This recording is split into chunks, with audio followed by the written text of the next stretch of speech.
so much for joining me back here. Today we are doing the annual mid-year book freakout tag. A lot of booktubers do this tag every year. I'm no exception. I've done it for the past couple, I do believe. So we're gonna do it again. I'm not gonna waste a lot of time. We're just gonna jump right into it. Question number 1 is best book you've read so far in 2022. I know my answer right away. Give me 1 second. Okay, for this one, I definitely have to say the Skullman series by Naomi Novik. I know it said the best book. I'm just gonna put the series because it's a new favorite of mine. I love her just in general. I've read 2 or 3 of her books now. 4 if you count these. Excellent. Some of my favorites. If I had to pick between these 2, I would probably say the second one was a little better just because of the way that it ends. It's excellent. I can't wait for the next one. Question number 2 is best sequel you've read in 2022. I guess the Last Graduate would be my answer since it was my favorite book of the year. It's also a sequel, but I'm going to pick something else. I don't think this one came out this year, but I did finish the sequel this year. I'm going to go with The Traitor Queen by Danielle L. Jensen.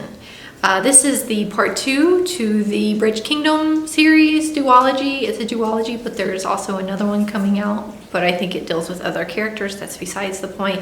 Again, I read this one, finished this one at the beginning of the year. And it was great. It was excellent. I want to say fantasy, but at the same time, it's not really fantasy because there's no magic or like fantastical elements about it, but it gives you that vibe. It gives you that vibe.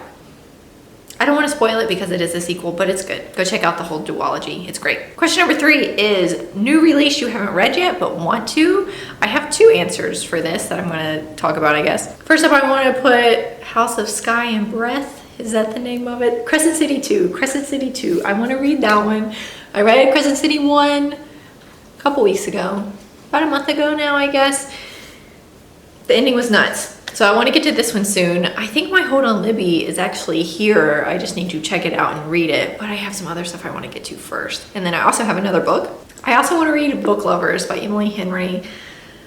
Guys, I don't really like Emily Henry, but I've seen everybody raving about this one and saying that it's good. I read Beach Read, I read The People We Met on Vacation.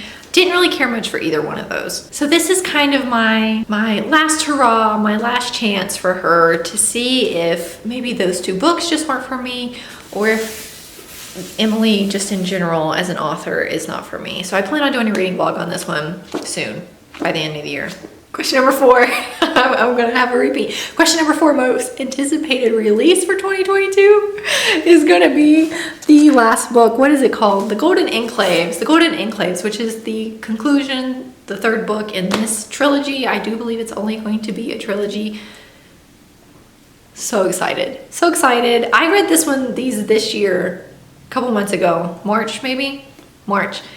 I'm gonna reread them again before the new one comes out. That's how good they are. I'm gonna read both of these twice in 1 year so I can read the 3rd one with a fresh mind. So excited. I do have some honorable mentions. Jennifer Beckstrand writes a lot of Amish romances that I love. If you're not new to my channel, you know that. I say that all the time, but the 3rd book in the Peterson Brothers is coming out. I can't remember the name of it, but I'll put it here. This one comes out this month, I do believe, so I'm excited for that one. The Bluff just came out by Emma St. Clair, like yesterday. It came out yesterday. So I'm going to go ahead and include that in this list as well because I was excited for it. I pre-ordered it and all that kind of stuff. I usually don't pre-order books, but I did this one because I was excited for it. I'm reading it right now. So I'll go ahead and put that there too. Above all, the Golden Enclaves, but I'm also excited for a couple other ones too. Question number 5 is biggest disappointment. I have one that's coming to my mind, but I don't know if I want that one to be my answer. It might be though. I'm kind of gonna put 2 here. I'm one of those people that I can't just choose one answer. First up, I'm gonna say The War of Two Queens by Jennifer L. Armentrout. This is book 4 in the Blood and Ash series. And I think that is where a lot of my disappointment lies. Is that it is 4 of 6. I thought this was going to be the last one. I went into this one not knowing that she had decided to make 6 books instead of just 4. So I went into this one thinking it was the last one. And as I was reading it, I was like, this is kind of slow. Not a lot is happening. There's no way everything that needs to happen can happen with how much I have left. I think I was like right here, like halfway through the book, and I was having that thought. And then I looked it up and found out that no, this is not going to be the last one. So disappointed in that it's not the last one when I thought it was. Also disappointed that I probably should have read A Shadow in the Ember before this one. Still kind of mad about that. I bought Shadow in the Ember and started reading it. And I was like, you know what? I don't want to read this. I don't want to read it. So I bought it and I'm probably not going to read it. What else? I'm not finished ranting about that. If I need to read a book to understand part of the series, make it part of the series. She should have just made A Shadow in the Ember part of this series if I needed to read it to understand this book. That not a whole lot happens in this one. I did, however, like that we got Castile's perspective in this one. So there are things that I liked about this one, but overall, I was a little disappointed. Kind of getting worked up about it. I was kind of cold a second ago. Now I'm kind of hot. The second one I want to talk about, kind of honorable mention-ish type thing, is It Ends With Us by Colleen Hoover. I recently did a reading vlog on this one, and let me just preface by saying it was a good book. I was just personally a little disappointed by it. I do have a habit of going into books without knowing anything about them, other than I knew this one was a romance, and that's about all I knew about it. So going into it thinking it was a romance and then getting a bunch of heavier stuff is not what I was expecting, not what I wanted. It left me a little disappointed. Again, that being said, good story, good book. Not what I was expecting, not necessarily for me. A little disappointed. Moving on. Question number 6 is biggest surprise. Let's see. Oh, I want to go back real quick to the biggest disappointments. Another honorable mention is the Honeybee Sisters trilogy by Jennifer Beckstrand. I love Jennifer Beckstrand. She was on my list just a second ago for things I'm anticipating. This particular trilogy series type thing, I was a little disappointed. I did not love this one as much as her other 2 series that I read. That's it. All right, I think I'm going to say my biggest surprise is The Maidens by Alex Michaelides. I don't know if I'm saying that incorrectly. I say that every time I talk about him. Anyways, or her. I think it's a him. I really don't know. Sorry. This was my first thriller ever this year and ever, and I loved it. I was so caught up in it. I read it in like a day and a half, maybe. I read it fairly quickly because I just couldn't put it down. I just wanted to know what was going to happen. It was so good. It was so good. And I've heard people have mixed reviews on this one saying they didn't really think it was that good. Maybe if I had more experience with thrillers, if I read a lot of them and, you know, was more widely versed in them, I wouldn't think it was so good. But to me, as my first thriller, it was great. I loved it. I was pleasantly surprised by how much I liked this. Okay, question number 7 is what I'm excited about. Question number 7, favorite new author, debut or new to you? I'm going to put Emma St. Clair. Excellent. Excellent. I've already talked about her once in this video. I have a hair on my shirt that's getting on my nerves. It keeps tickling me. I got it. I got it. It kept tickling the under part of my arm. Anyways, Emma St. Clair. I did a video on her Love Cliché series just a couple weeks ago. If you want to go check it out, I'll link it. Excellent. I've been on a huge rom-com kick this year. If you're familiar with my channel this year, you've probably noticed a lot of my reading has been rom-coms. She's probably my favorite author that writes rom-coms. Excellent. I love her witty banter. I love her dialogue. I love that she is a clean romance writer. She's a closed-door romance writer. So there's still romance. They still kiss. They still allude to the fact that that person is attractive, but there's no smut or anything like that, which I like. I like that. I'm kind of over smut. I don't care about it anymore. So I do like that part. I love her, like I say, I love her writing style. I love her characters. I love the plots that she writes. They're kind of over the top a little bit, but she's even admitted that. She says, yeah, you know, I write over the top plots. It's on purpose. I love it. Everything about her I love. I just finished one of her books last night. I started her next one last night as well. Her new one that just came out yesterday. I love her. Check her out if you want a good romance writer that specifies in rom-coms. Question number 8 is newest fictional crush. Oh gosh. Guys, I'm kind of past the fictional crush stage. I don't know what it is. I don't know. I do have fictional crushes, but like, not in the sense that I sit and like dream for a man like that the way I used to. You know what I'm saying? I have my husband now. He's great. I love him.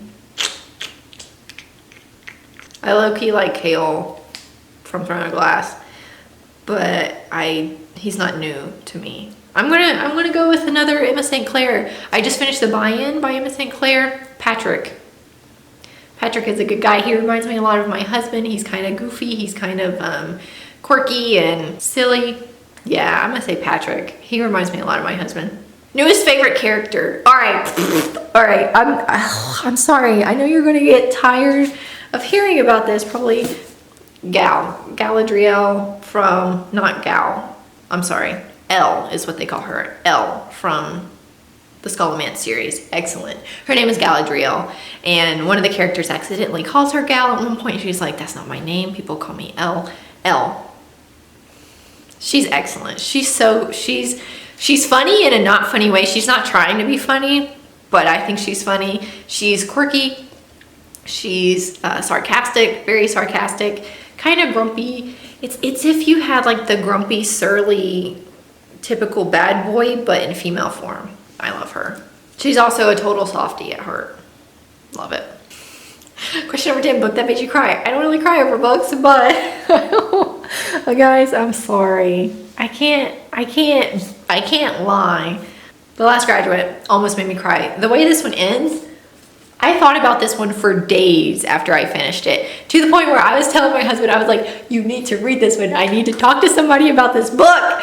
My husband doesn't even really read the type of books that I read, but I was like, I need to talk about this book. I almost cried.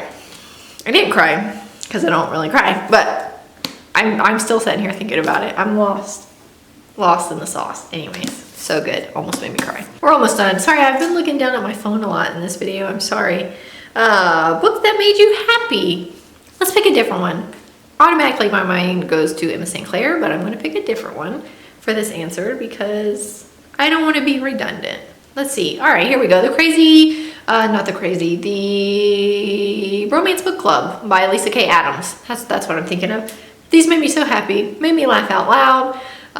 Hilarious. The first one is probably my favorite. I've only read the first 3.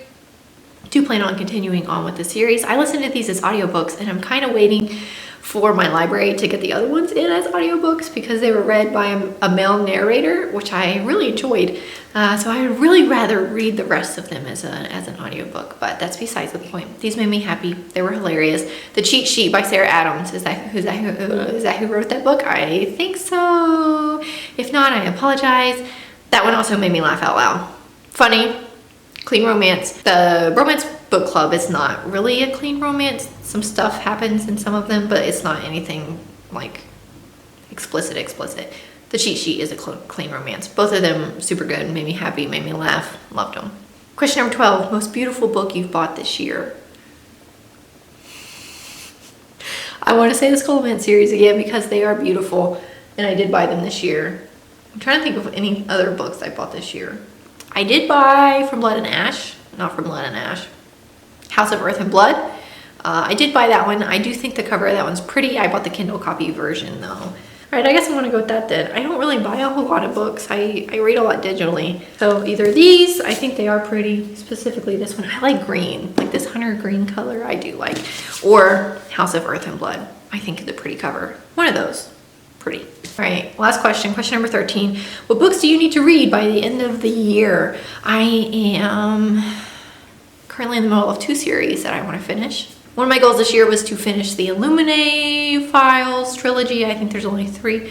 So I do need to finish Gemina, I think is how you say it. That's the one I'm reading right now. I'm listening to it. And then I need to finish Obsidio. Is that the name of the 3rd one? I need to finish both of those. I just have the Dust Jacket because I'm actually reading this one right now. I also need to finish Kingdom of Ash by Sarah J. Maas.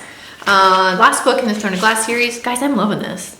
Okay, never mind. I'm not going to go into this because I'm going to make a video about it.